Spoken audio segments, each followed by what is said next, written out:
Bonjour à tous, alors je suis sûre qu'il vous tardait énormément de casser plein de dizaines et même des centaines, donc on ne va pas perdre de temps. Comme hier, la première partie de la vidéo sera une partie de découverte. On va rapidement rallumer la cervelle et puis je vais vous montrer comment résoudre une soustraction à 3 chiffres quand il y a plusieurs retenues. Et puis dans la seconde partie, comme hier encore, vous pourrez vous entraîner à résoudre plusieurs de ces soustractions et vérifier ensuite grâce à une correction. On commence tout de suite avec un rappel de ce que vous avez travaillé hier, donc rien de nouveau pour le moment, et pour faire ce rappel, on va utiliser la soustraction 92 moins 45. Aujourd'hui, je n'utilise plus les cubes. Vous pouvez faire une pause si vous voulez essayer de résoudre la soustraction tout seul. Moi, j'enchaîne avec la correction. Alors, la quantité du haut est la quantité de départ et la quantité du bas est celle que l'on retire en commençant par les unités. Donc je dois enlever 5. Mais il n'y a que 2 unités dans la colonne correspondante. Comme il m'en faut plus, je casse une dizaine et je la transpose en 10 unités. Je n'oublie pas de noter qu'il y a maintenant une dizaine de moins, plus que 8. Aux unités, il y en a maintenant 12. Je peux en retirer 5. 12 moins 5, il en reste 7. Je fais ensuite la soustraction des dizaines, 8 moins 4, il reste 4. 92 moins 45 est égal à 47. Et je vais maintenant vous montrer comment résoudre une soustraction à 3 chiffres quand on doit faire plusieurs cassages. Rien de très compliqué parce qu'on va conserver les mêmes étapes et suivre à chaque fois la même méthode. Par contre, une difficulté, ça va être de garder un calcul clair.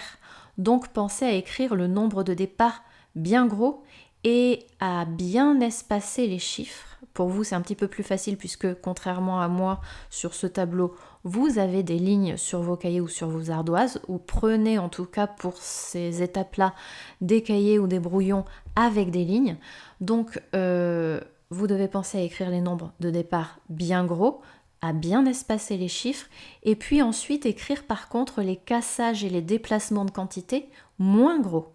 Essayez aussi de barrer avec un trait fin, parce que si vous avez besoin de vous relire, il faut pouvoir distinguer le chiffre qui se trouve sous votre trait. Je vais poser la soustraction et la résoudre aussitôt, mais si vous avez envie d'essayer seul, vous le savez, il suffit comme toujours de mettre la vidéo en pause. C'est parti, 563 moins 285. Les chiffres sont correctement alignés. On commence par retirer les unités. Je dois en retirer 5, mais il n'y en a que 3 dans la colonne des unités du nombre de départ. Donc je casse une dizaine pour la transposer aux unités. Comme je casse une dizaine, je barre le 6. Il reste maintenant 5 dizaines. Et je rajoute cette dizaine aux unités. Ça fait 13 unités. Moins 5, il reste 8. Je vais poursuivre avec cette même méthode pour soustraire maintenant les dizaines. Je dois retirer 8 dizaines, mais il n'y en a que 5 dans la colonne des dizaines du nombre de départ, il m'en faut plus. Donc sur le même principe, je vais casser une centaine cette fois-ci et la transposer dans les dizaines. Je barre le 5, il reste alors 4 centaines. Et j'ai 10 dizaines de plus, c'est-à-dire 15 au total.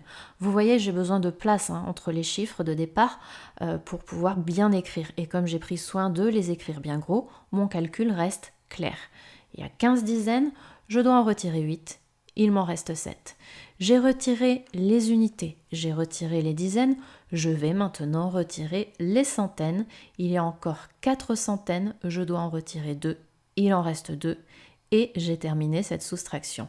563 moins 285 égale 278. C'est fini pour la découverte, c'était plutôt court, mais n'hésitez pas si vous en avez besoin à regarder encore et encore, à regarder plusieurs fois cette vidéo et celle d'hier aussi, la vidéo courte que j'ai mise à part uniquement sur la méthodologie de cette opération.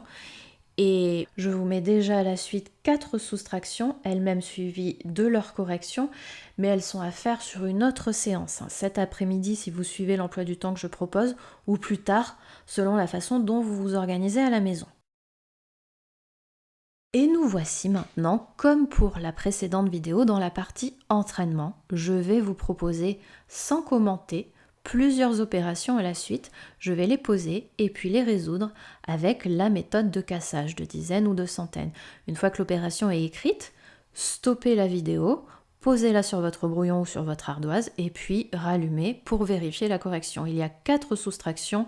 Attention, certaines avec un seul cassage, d'autres avec 2. Ne vous précipitez pas, soyez organisés, prenez les étapes les unes après les autres pour ne pas vous emmêler les pinceaux. C'est parti.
Voilà, vous avez terminé et bravo pour vos efforts, c'était la partie la plus difficile du programme de maths de CE1. Alors comme je vous l'ai dit, la semaine prochaine je vous proposerai des entraînements en augmentant les difficultés petit à petit, chacun va aller à son rythme.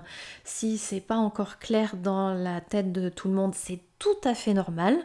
On a du temps pour s'entraîner et on va le prendre. Vous avez été encore plus sage qu'hier. Je vous souhaite une bonne fin de journée, passez le bonjour à vos parents et à très bientôt.